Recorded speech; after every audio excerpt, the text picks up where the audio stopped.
Hi, hello, it's Nikki, and welcome to my messy bookshelf. Today I am here to share my May pile of possibilities, and I am pretty excited for May. So this is a smaller than usual pile of possibilities, but that is because I start a new semester this month, in the middle of the month, and I am kind of wanting to lay low with the events this month. So the only event I will be participating in is Horror Mayhem, which I am super excited for. The rest of the month I wanted to keep it open for mood reading because I just want to read what I want to read. So obviously I will still continue with Diversity Book Bingo and Audiomiles, of course, but everything else is going to be mood reads. And it just so happens that right now what I am leaning towards is some spooky tales. So it's going to fit in perfectly with Horror Mayhem. And I have a fairly small stack here, and I do have some rollovers, but yeah, I will share those with you. So the first, and for this Horror Mayhem, I know that the focus is on short stories and novellas. I can't remember what the page count was. I think it was below 200 pages, but that's perfect for what I am in the mood for right now. And the events don't usually coincide with my mood so well as right now. So the first one I have here is a collection of short stories by Edith Wharton. And apparently, based on the blurb here on the back, this was a collection of short stories that Edith Wharton herself compiled into one single collection. And it includes the last thing that she ever wrote. But it says, "These are stories to send a cold shiver down one's spine, not to terrify."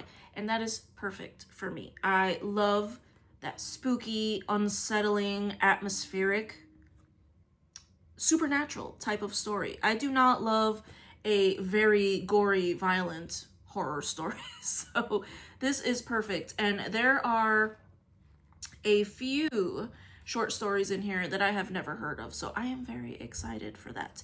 I don't read short stories very often, hardly ever, and the only ones that I seem to really enjoy are scary stories, scary short stories. So I'm pretty excited about this, and I am very excited for this one as well. So I have here another collection of short stories, but these are all by Daphne du Maurier, with an introduction by Stephen King, and this is called After Midnight.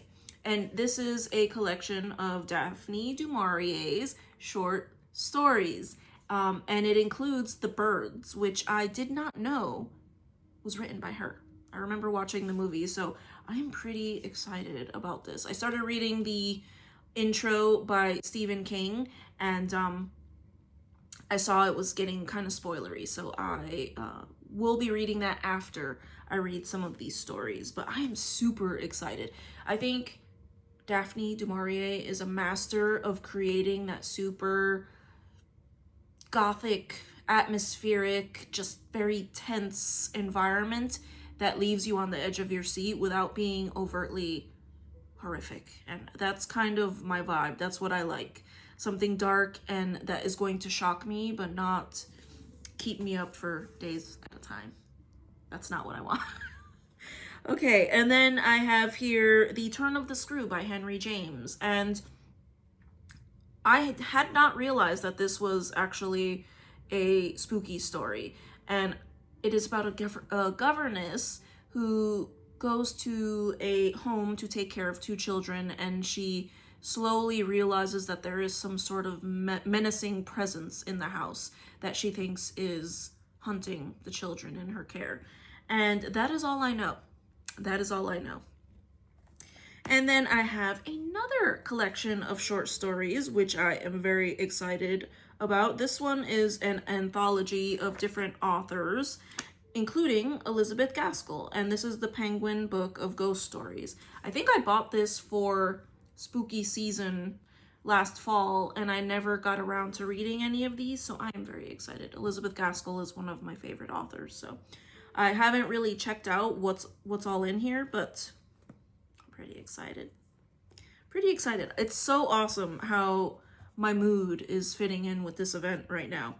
And then I have here one I heard about recently, and I just so happened to find it when I did a quick Google search. So this is Dracula's Guest by Bram Stoker, a short story, and there I think are a couple of other stories in here about an unnamed character who goes to a small village outside of Transylvania. Oh, yes, on a trip to Munich before departing for Transylvania. And it's sort of assumed that this is Jonathan Harker from Dracula, before the events in Dracula. So I am pretty excited. I did not realize that this existed. So I cannot remember who was talking about this, and I immediately went and searched for it. But yeah, perfect for horror mayhem.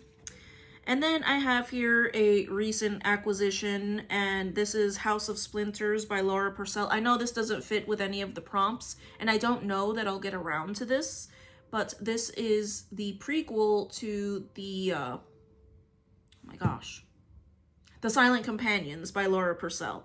And that was just such a spooky, that was the perfect level of spooky and scary for me. A little bit violent, but not too much. But yeah, there is a house, there is a manor house that has some very mysterious carvings. They're like figures, and they live in the house. And I won't say any more than that. The other book was fantastic and super scary for me, but I'm pretty excited about this one. This is the prequel.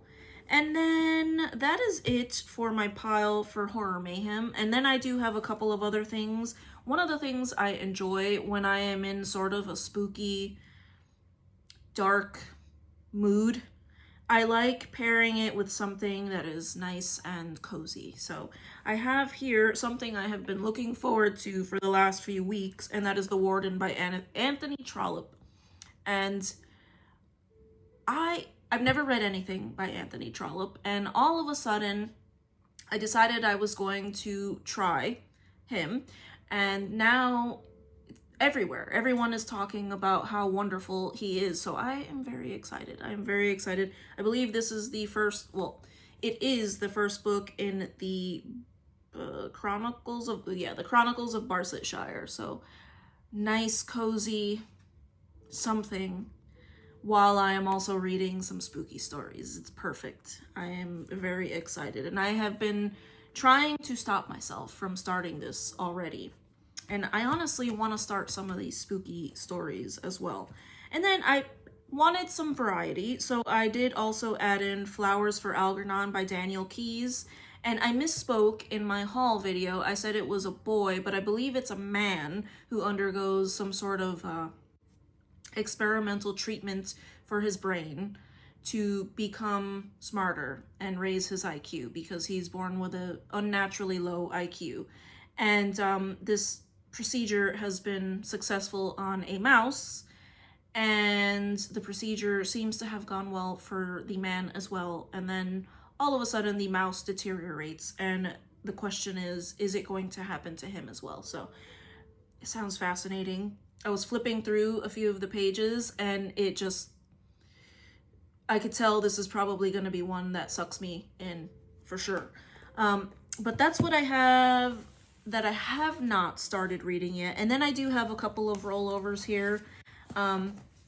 These two I'm expecting to be working on for a while. I have Trejo by Danny Trejo, and this was sort of for People April, but I also picked it up in Spanish because I have a small little goal of reading in Spanish this year and moving forward. So it's going to take me a little while to get through this because there are a lot of slang words I'm not familiar with, and I keep stopping to look up words. So I am okay with that. Good practice for me because, yeah, we have been doing a terrible job in our household of keeping our culture alive. And then I have The Stand by Stephen King. I did read about 25 more pages yesterday, and I will be working on this one, but I am not in a rush. I am enjoying it and putting it down when I need to, because there are some nasty things that have been happening in here. And then, of course, I have book 3 of the Dungeon Anarchist Cookbook, Dungeon Crawler Carl, book 3. And I will likely move on to book 4 if I get through this pretty quickly, and I think I will. But that is it for the month of May. And yeah, I'm leaving myself open for mood reads, and that's what we're gonna do. So I thank you so much if you stuck around to the end of this video, and I hope to see you in the next one. Take care.